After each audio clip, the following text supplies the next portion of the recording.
Hi, hello, good morning, happy Tuesday. I don't know what day it is because I didn't go to the office today. Plans change, you know. Is my windshield cracked or is that a piece of pine straw? That looks like my windshield's cracked. I believe my windshield's cracked. Put your glasses on. Oh, ow, that caught my hair. Oh. I'm like, hold on, dadgummit. Can I reach? Probably not. Oh my gosh. It was 3 little lines. Look like a crack. Well, put it in drive, Tracy. You cannot drive in park. Not today. Okay, so anyway, I normally go to the office on Tuesday, and I asked my boss if I could get off at 1 because my friend Mitzi, who lives in Blairsville, you have to say it Blairsville. Anyway, she lives up in Blairsville, and she's coming down today to go to the doctor, and she said, would you be available to meet with me for a little shopping afterwards? Because I never get to see her. And I was like, yes, I can. Well, let me ask my boss, but yeah, I'm sure I can. So, long story shorter, I asked my boss if I could get off at 1, and she was like, well, if you're getting off at 1, then let's just work from home tomorrow. She's all about working from home. I'm all about going to the office. I mean, 2 days a week. I don't want to do it every day. Let's not get ridiculous. I said, yeah, that's fine. I can work from home. And then she said, well, come down here at 10 and help me figure out what's wrong with my computer, because last week during the meeting, she was mute for the whole meeting, and we were doing all the sign language and trying to tell her how to fix it, but she did the exact same thing today and it was fine. So, but I'm going to meet Mitzi later. Some of you may remember that several months ago, I said that my friend had breast cancer. Well, she has had her last treatment, and now she's meeting with the surgeon to get her new boobies. Well, she's meeting with the surgeon to get rid of her boobies. She's gonna get rid of her boobies first, and then she's gonna get boobies. She probably don't want me talking about her boobies so much, but she would say, go get your mammies grammed. I know that. Anyway, I was just telling Tommy that when Mitzi first got hired at the sheriff's office, she was so thin. I mean, she had a nice figure, but she was thin, very thin. And when she got pregnant with her son, the sergeant, who I could do an entire video on the funny things he said throughout the years. He was so funny, and nobody ever, well, I don't think anybody ever took offense to anything he said, because he was just one of those funny people. But he walked up to Mitzi. She was, I'll never forget it. She was wearing a red dress, and she was pregnant with her firstborn, and she just barely had a little bump showing. And he looked at her and he said, you look like a rope with a knot tied in the middle. And she said, what? What? He said, well, you so dang skinny and you're pregnant, you look like a rope with a knot tied in the middle of it. I was like, well, I mean, he does have a point. Because, you know, boop, boop, yeah, a knot with a rope tied in the middle. And then he told Brenda one day, he walked around the corner and she had on sandals, and Brenda always kept her toenails a little long and painted, you know. Some people keep theirs longer. I do not do that because it makes my toes hurt. Anyway, he comes walking through and he looks down at her feet. I just saw something in my door, and y'all are not going to believe it, but let me finish this first. He looks down at her feet. He said, well, dadgum, them toenails look like you could climb a tree with them. Do you climb trees with them? And she was like, what? That was pretty much everybody's response to anything he said. What? Like, did I just hear you correctly? And he said, your toenails, they look like sloth's feet. And it looks like you could climb a tree real easy. she started laughing so hard. That's what I said. Nobody ever seemed to get offended at anything he said because he was so funny. And of course, he laughs at himself, which always makes anything funny to me. If you can laugh at yourself. I love laughing at myself. I love tripping over a weed eater and laughing, running head first towards the door. Yeah, that's what I like. Anyway, he's the one that nicknamed me Trixie. Trixie, of all names. Trixie. I was like, why are you calling me Trixie? He was like, I don't know. That's your name now. I was like, well, okay. And I became a Trixie. Okay, would y'all like to know what's in my door right here? I just glanced down and I saw a red bag. It's a bag of poop in my car. I mean, at least it's cold, so it's not stinky poop. But I went to my dad's. Oh, it's been in there since Sunday. It's Tuesday. Yeah. Because I didn't go anywhere yesterday. Penny wanted to go walking up and down the street at his place. You know, it's a different street and different smells. Why are we talking about dog's poop? I don't know. Because it's in my car, okay? That's why. Anyway, I'm rambling. Isn't my shirt cute? I got it the other day at Woodstock Market.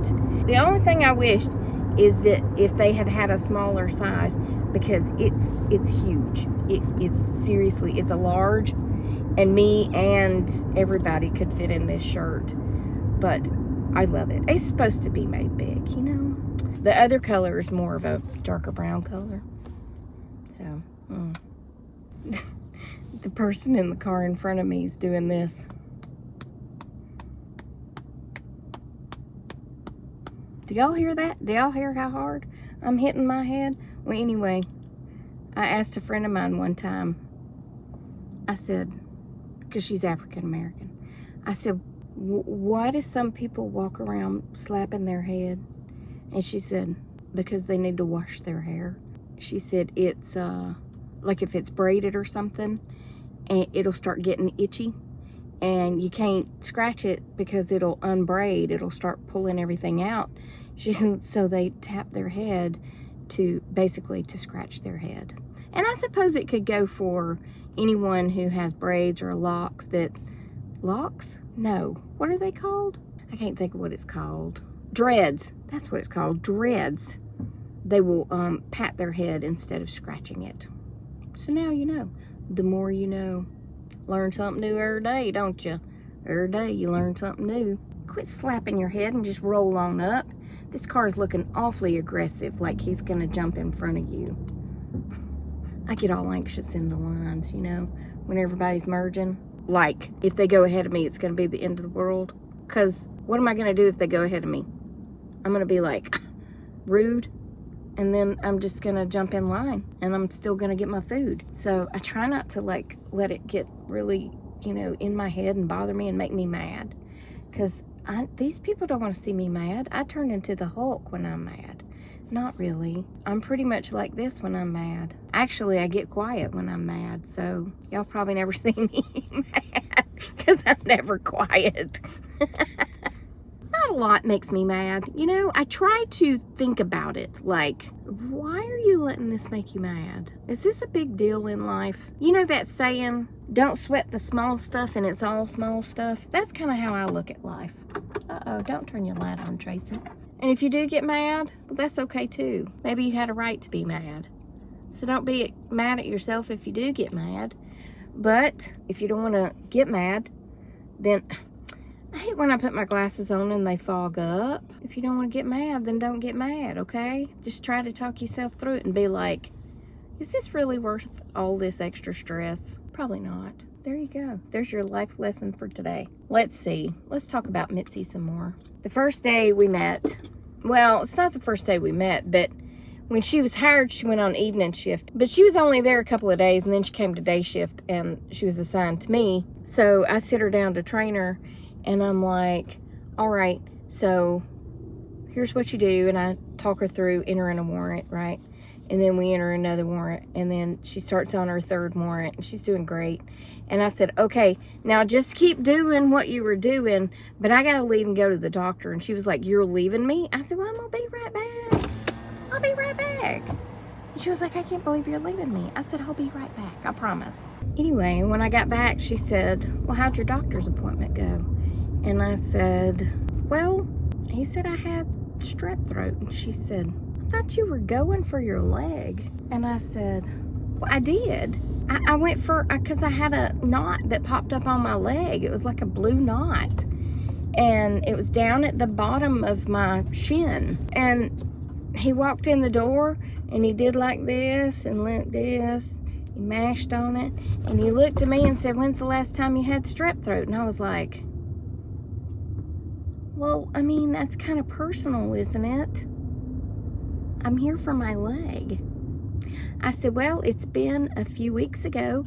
I said, however, I called my doctor who's been treating me for 20 years and knows all the issues that I have had with sinuses and throat and all that stuff.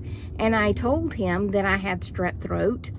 And he called me in an antihistamine. And he said, well, he could have killed you because if you don't treat strep, then it moves streptococcus. Is that what it's called? Streptococcus. If you don't treat your streptococcus, it'll move from your throat, could go to your heart, which is what happened to my dad, and it killed him, but they brought him back to life. No joke. That's no joke. That's true story. Anyway, but mine bypassed the heart and it went and settled in my leg. And he said the strep will remain in your body until you get the antibiotics to kill it. And I was like, okay.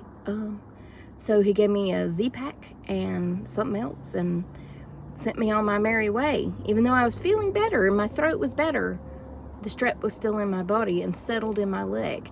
Now, how's that for a story? But anyway, I told all that to Mitzi the first day she worked with me, and, you know, I was training her, and she was like, wow, I like you. You're different. I think we're going to be good friends. And that has been 25 years ago. We just clicked, you know? Sometimes you just meet those people and you just click. And we clicked. And we still click. And today we're going to click at the Hobby Lobby. Yeah, we're going to be clicking at the Hobby Lobby. Well, here I sit, waiting on Mitzi to get to the Hobby Lobby. But I have something to admit. Oh, I mean, so I'm sitting here and I'm not exactly sure what she's driving these days. Well, here I sit, waiting on Mitzi to get to the Hobby Lobby. But I have something to admit. Oh, I mean, so I'm sitting here and I'm not exactly sure what she's driving these days. I have no clue what she's driving these days. The last thing, I don't even know. Was it an Audi something? I don't know. So this big white SUV pulls in next to me. She did have a white SUV at one time. And I was like, oh, maybe she went back to one of those. Because it was a new one. And I was like, maybe she's got one of those. Well, the person gets out of the car. And she comes to the back of the vehicle, raises it up. But I couldn't see her face. All I could see was like here. Y'all, apparently this woman had also, or is in the process of, chemo, radiation, whatever. And her hair was super short, and she had on a hat, and she had on a face mask. I could see that, right? I thought it was Mitzi. So I get out of the car, all excited, and that's when she turns and looks at me, and I was like, that's not Mitzi. Don't say hello. Do not say, abort. What are the chances? Oh, I just don't know. I almost was like, hey. You're not Mitzi. You are not Mitzi. But can y'all see? Because Missy said her hair's starting to grow back, and this lady's hair was starting to grow back, and she had on a hat, and she had on a face mask. Anyway, it wasn't Mitzi. Because then Mitzi called me, and she said she was on the interstate, and I was like, yeah, I thought that was you, but that wasn't you. I didn't tell her. Anyway, she's going to be here in a few minutes, and then we're going to get about shopping. Pray for me.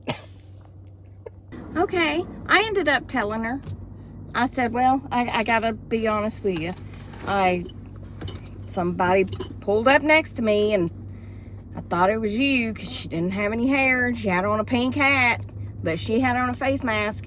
And I got out and was about to open my mouth to say, hey, when she turned around and looked at me, and I was like, that is not Mitzi.